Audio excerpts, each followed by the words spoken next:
Okay, so let's jump right in. We're going to explore a pretty wild hypothetical scenario, one where a picture-perfect military victory somehow boomerangs and becomes this massive economic war against, well, pretty much the entire world. And right away, you hit this central paradox.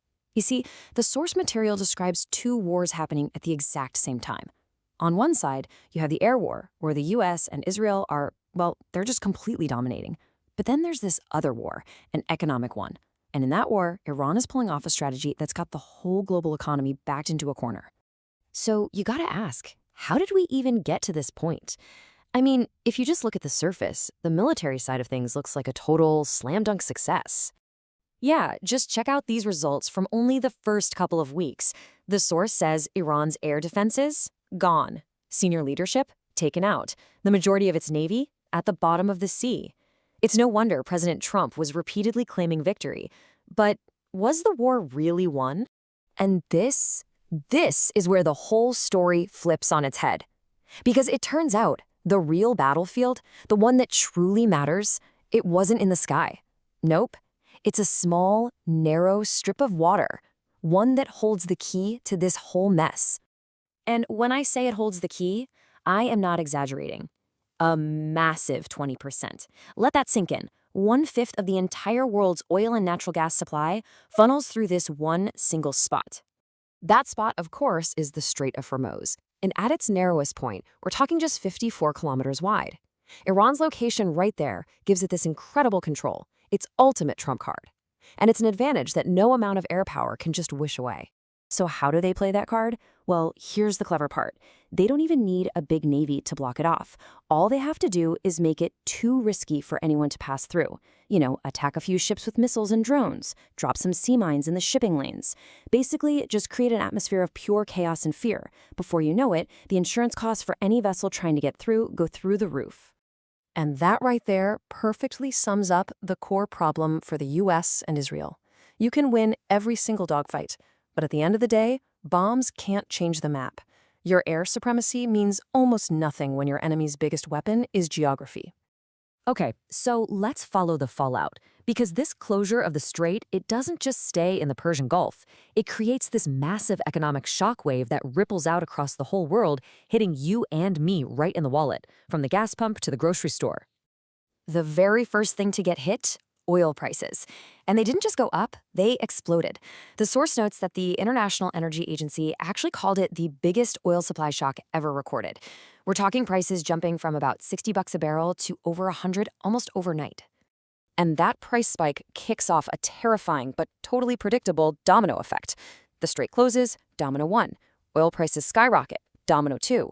That fuels global inflation, domino 3.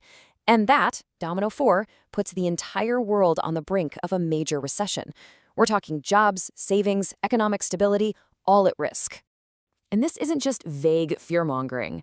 Analysts at Oxford Economics actually put a number on it. They figured out the tipping point. If crude oil hits $140 a barrel, a global recession isn't just a possibility anymore. It's the most likely outcome. So while all this economic chaos is unfolding, that air campaign is still going on. And here's the kicker. Not only is it not fixing the economic problem, it's actually creating a whole new military one. America is burning through its own high-tech weapons at an alarming rate. I mean, just look at these figures. In only 16 days, just over 2 weeks, the US military used up about a quarter of its entire stockpile of Tomahawk cruise missiles and THAAD interceptors. And remember, these aren't things you can just buy off a shelf. They take years and years to produce. And the cost? Wow, it's just astronomical.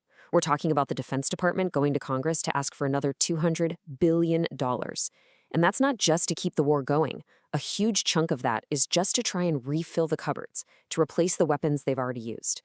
Right, and the really critical takeaway here is that this goes way beyond just the money.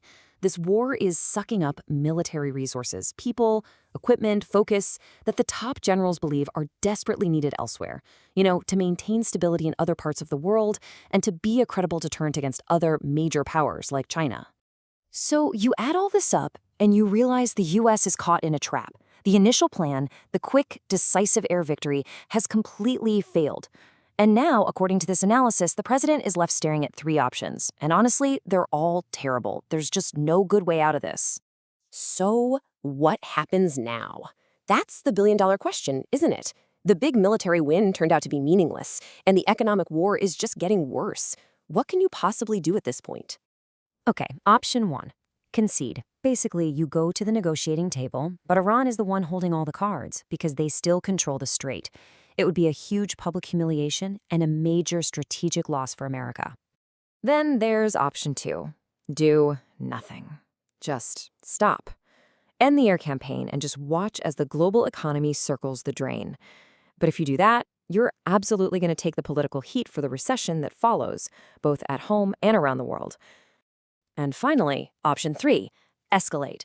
Double down. You launch a ground invasion to try and physically seize the strait and force it open. The risk here? You get dragged into a massive, brutal, and incredibly costly ground war, something on the scale of Vietnam. And all of this leaves us with a really fascinating and kind of scary final question. In this modern age, when a country can wage war not against an army, but against the global economy itself, how is a traditional military superpower supposed to win? Is it even possible?